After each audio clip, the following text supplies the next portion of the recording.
తెలంగాణలో కాంగ్రెస్ పార్టీ ప్రతిపక్షంలో ఉన్నప్పుడు రాష్ట్రంలో ఉన్న అవినీతి పట్ల అనేకసార్లు ప్రస్తావించిన నేతలు ఇప్పుడు పట్టించుకోవడం లేదని కేంద్ర మంత్రి బీజేపీ తెలంగాణ అధ్యక్షులు కిషన్ రెడ్డి అన్నారు.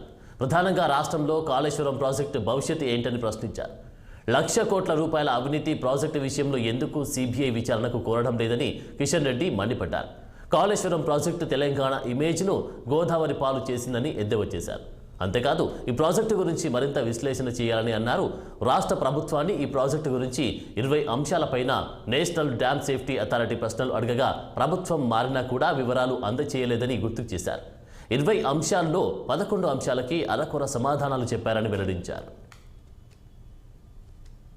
తమ అసమర్థత అక్రమాలను కప్పిపుచ్చుకునేటువంటి ప్రయత్నం చేస్తూ ఉంది అనే విషయము ఆ రోజు అందరం కూడా పదే పదే రాష్ట్ర ప్రభుత్వాన్ని చెప్పడం జరిగింది.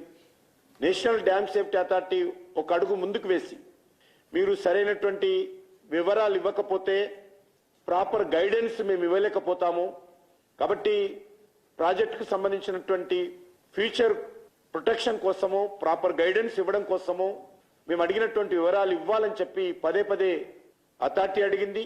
మేమందరం కూడా చెప్పడం జరిగింది. దురదృష్టం ఏంటంటే 3-4 సంవత్సరాల లోపలనే కట్టినటువంటి ప్రాజెక్టు ఈరోజు నిరుపయోగంగా కేసీఆర్ ప్రభుత్వం యొక్క అవినీతికి అద్దం పట్టే విధంగా ఈరోజు మన కళ్ళ ముందు ప్రాజెక్టు వెలవెలపోవడం ఏదైతున్నదో, తెలంగాణ ప్రజల యొక్క కష్టార్జితం గోదావరి పాలు కావడము, అవినీతి పాలు కావడం ఏదైతున్నదో ఇది చాలా తీవ్రమైనటువంటి అంశంగా ఈరోజు తెలంగాణ ప్రజలు భావిస్తా ఉన్నారు. కాళేశ్వరం ప్రాజెక్టు భవిష్యత్ ఏంటి? నష్టపోయినటువంటి పిల్లర్స్ను మళ్ళీ కడతారా, లేక నేషనల్ డ్యామ్ సేఫ్టీ అథారిటీ సలహాలు మరింత తీసుకుంటారా? ఈ ప్రాజెక్టు కట్టడంలో జరిగినటువంటి అవినీతి పైన కాంగ్రెస్ పార్టీ ప్రభుత్వము ఎందుకు ఊచలు లెక్క పెడతా ఉంది?